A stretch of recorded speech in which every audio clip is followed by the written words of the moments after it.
5. október. Svätá mučeníčka Charitina. Charitina sa ešte ako malé dieťa stala úplnou sirotou. V meste Amisia, ktoré leží nad Čiernym morom, žil jeden bohatý muž slávneho rodu menom Claudius. Bolo mu ľúto úbohého dievčatka a vzal si ju k sebe. Vychoval ju a zamiloval si ju ako vlastnú dcéru. Charitina bola nielen krásnej tváre, ale mala aj krásnu dušu. Bola pokorná, mlčanlivá, cudná a rozumná. A čo viac, dievča horelo láskou k Bohu. Bola vernou otrokyňou Krista, ktorému zasvetila seba a svoje panenstvo. Claudius z nej mal úprimnú radosť a v ničom jej nebránil. Vybudoval jej na oddelenom pozemku dom, v ktorom dievča slúžilo Bohu v samote, na modlitbách a čítaním písma svätého. Pre všetkých bol jej cnostný život veľkým vzorom na nasledovanie. Pohania sa obracali na pravú vieru, začínali meniť svoj život a tí, ktorí už boli kresťania, prichádzali k nej na modlitbu a učili sa z jej slov. Charitina často hovorila: Modlitba je boj, ťažká práca a zároveň veľmi dôležitá služba. Diabol sa nás snaží odtiahnuť od modlitby všemožným spôsobom, cez myšlienky, cez iných ľudí, ale má len jeden cieľ, aby sme sa nemodlili. Keď však dáme čas Bohu, on nám žehná a pre zvyšok nášho dňa akoby rozmnožil čas. V tom čase, na začiatku 4. storočia, imperátor Dioklecián, ktorý panoval v rokoch 284 až 305, začal kruto prenasledovať kresťanov. Všade ich vyhľadával a najviac tých, ktorí obracali pohanov ku Kristovi. Nad územím, kde žila Charitina, vládol Domicián. Dievča udali, že je kresťankou. Poslal preto vojakov, aby ju zajali a priviedli k nemu na súd. Keď chceli dievča odviesť, Claudius sa im postavil na odpor a násilne ju chcel brániť. Charitina mu povedala: Pusť ma, môj pane, neboj sa o mňa, radšej sa raduj. Stanem sa príjemnou obetou Bohu za svoje aj tvoje hriechy. Idem si pre veniec večnej slávy. Claudius s plačom povedal: Spomeň si na mňa, milované dieťa, keď budeš spolu so svätými mučeničkami stáť pred nebeským kráľom. Vojaci dlhšie nečakali, násilne sa zmocnili Charitiny ako vlci ovce a viedli ju k svojmu vládcovi. Ten sa jej spýtal: Je pravda, čo som o tebe počul, že si kresťanka a zvádzaš mnoho ľudí na svoju darovnú vieru? Dievča odpovedalo: Je pravda, že som kresťanka, ale že zvádzam ľudí je lož. Naopak, ja ich odvraciam od neprávosti a privádzam na cestu pravdy, ktorou je môj Spasiteľ Ježiš Kristus. Viera v Neho nie je daromná, ako ty hovoríš, ale svätá a spravodlivá.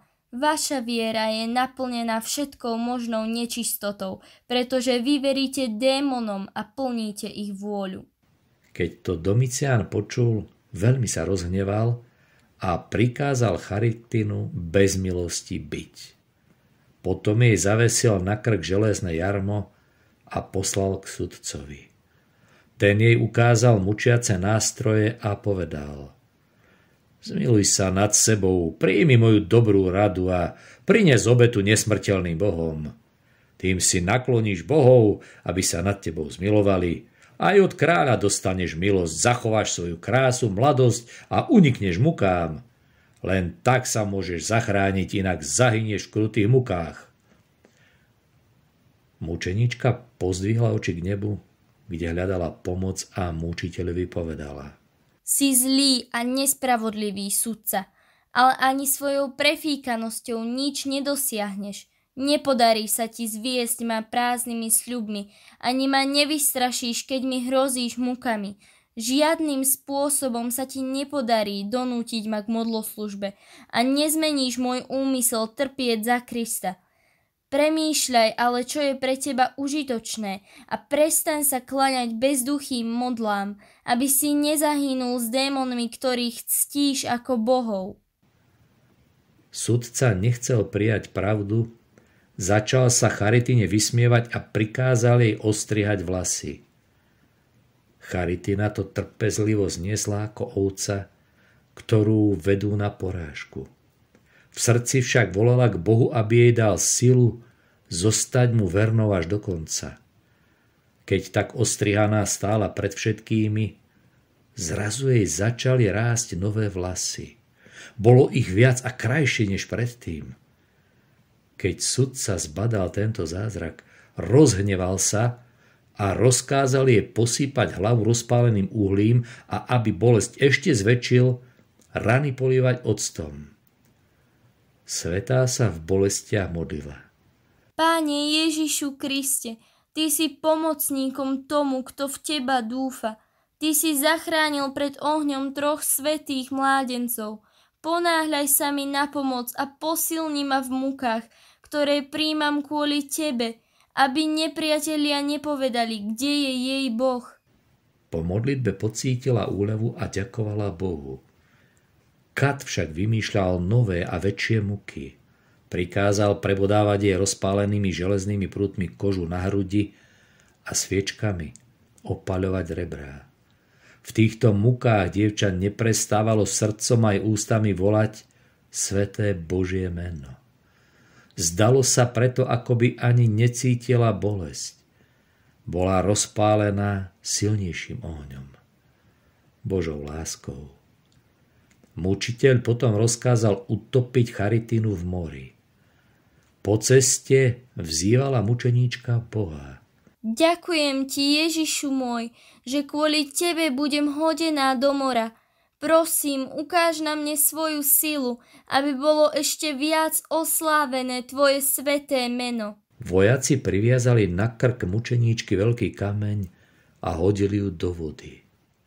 Božou všemohúcnosťou sa však kameň odviazal a klesol ku dnu. Charitina sa postavila na vodu a išla po nej ako po tvrdej zemi.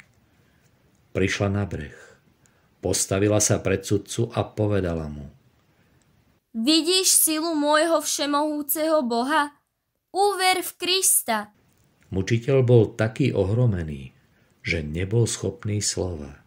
Keď sa spamätal, začal kričať, že je čarodejnica a svojimi čarami spôsobila, že zostala živá. Rozkázal sluhom priviazať Charitinu ku kolesu, pod ktoré nabili železné klince, nože a meče.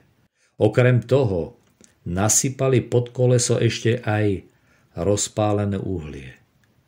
Tam mala mučeníčka trpieť dvojakú bolesť. Kati chceli začať otáčať kolesom, ale nemohli s ním pohnúť. Všetkou silou do neho tlačili, až im zoslabli ruky a uhlie zhaslo. Kristova otrokyňa bola chránená anjelom a zostala bez újmy. Sudca sa rozzúril ešte viac a rozkázal vytrhať jej na rukách aj na nohách nechty a vybiť zuby. Ona aj tieto muky pretrpela statočne. Nakoniec krutý sudca videl, že je porazený slabým dievčaťom a preto vymyslel, že bude zneúctená. Zavolal mnoho smilných mužov a vydal im Charitínu. Mučeníčka sa začala horlivo modliť a s vierou povedala. So mnou je môj Ježiš, ktorý všetky vaše hriešne úmysly zničí a vezme moju dušu k sebe. V tej chvíli odovzdala Charitina svojho ducha do Božích rúk. Jej nepoškvrnené telo mučiteľ rozkázal vložiť do vreca, ktoré bolo z časti naplnené pieskom, a hodiť do mora. Po 3 dňoch vyniesli vlny ostatky Kristovej mučeníčky na breh. Klaudius ich dôstojne pochoval, oslavujúc Ježiša Krista. Stalo sa to v roku 304.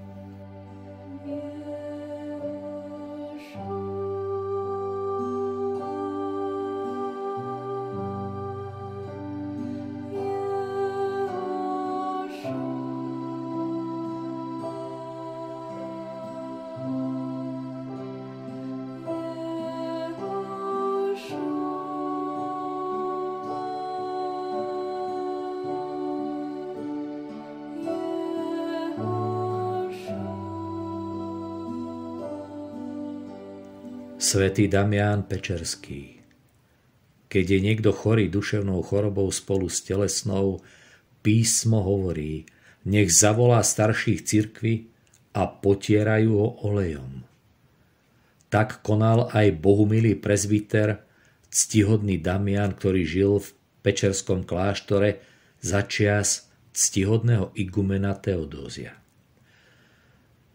Tento mních, divotvorca, nasledoval vo všetkých cnostiach so všetkou horlivosťou anielský život ctihodného otca a svojho predstaveného Teodózia. Mnoho bratov svedčilo o jeho príkladnom živote. Bol pokorný a poslušný a pretože bol všetkým podriadený, dosvedčovali to najviac tí, ktorí žili spolu s ním v cele. Damián často celé noci nespal, alebo aspoň uprostred noci vstával na modlitbu. Tiež snaživo čítal sväté knihy a mnohí o tomto Božom mužovi hovorili, že bol aj vytrvalý pôstnik a vo všetkom zdržanlivý. Takže okrem chleba a vody nejedol nič až do svojej smrti. Stal sa tak hodným ako divotvorca, podobný svojmu znamenitému menovcovi Damiánovi, dostať dar uzdravovania. Keď prinášali dieťa, zasiahnuté chorobou, alebo prichádzal, či bol privezený do kláštora ku ctihodnému Teodóziovi, chorý dospelý človek, igumen vždy volal blahoslaveného Damiána, aby sa nad chorým modlil. Ten sa v pokore pokladal za nehodného daru uzdravovania a v takej poníženosti sa aj nad chorým modlil a mazal ho olejom. Všetci boli potom z milosti Božej uzdravovaní a z kláštora odchádzali už zdraví. Blahoslavený Damián prežil Bohu milo v mníšskych námahách mnoho rokov a všetkým sa k duchovnému úžitku stal vzorom hrdinských cností. Pred koncom pozemského života sám ochorel a keď sa už blížila jeho smrť, modlil sa so slzami k Bohu. Pane môj Ježíšu Kriste, neodlučuj ma od môjho otca a duchovného vodcu blahoslaveného Teodózia, ale daj mi prebývať spolu s ním tam, kde svieti svetlo tvojej tváre. Keď sa tak modlil, zrazu sa vedľa jeho lôžka zjavil anjel a povedal: Dieťa, Pán ma poslal oznámiť ti, že bude tak, ako prosíš. Keď to povedal, stal sa neviditeľným. Blahoslavený Damián vnímal, že toto zjavenie bolo od Boha. Poslal preto ku ctihodnému Teodózovi s prosbou, aby k nemu prišiel a s radostnou tvárou sa ho spýtal: Otče, bude to tak, ako mi teraz bolo sľúbené? Ctihodný Teodózius, ktorý o zjavení nevedel, mu odpovedal: Neviem, dieťa, čo ti bolo sľúbené. Blahoslavený Damián mu povedal o svojom zjavení a keď to Teodózius počul, chválil Boha a so slzami Damiánovi povedal: Áno, dieťa, bude to tak, ako ti bolo sľúbené. Anjel Boží sa ti ukázal a ja som len riešnik. Ako by som ti ja mohol sľubovať takú slávu, ktorá je pripravená spravodlivým? Keď blahoslavený Damián počul také slová, náplnila ho radosť a bol plný nádeje. Vtedy sa rozlúčil so všetkými bratmi a v dobrom vyznaní, v pokoji odovzdal svoju dušu do Pánových rúk. Jeho rozžiarená tvár bola dôkazom jeho radostného stretnutia s anjelmi, ktorí sprevádzali odlúčenie duše od tela. Ctihodný Theodosius nechal zvoniť na zvon, aby sa zhromaždili všetci bratia a potom so spevmi a veľkou úctou pochovali v jaskyni ctihodné telo Kristovho služobníka k úcti Boha, oslavovaného v Trojici. Kiež sa aj my modlitbami blahoslaveného Damiana staneme hodnými prísť do kráľovstva nebeského, kde niet bolesti na veky. Amen.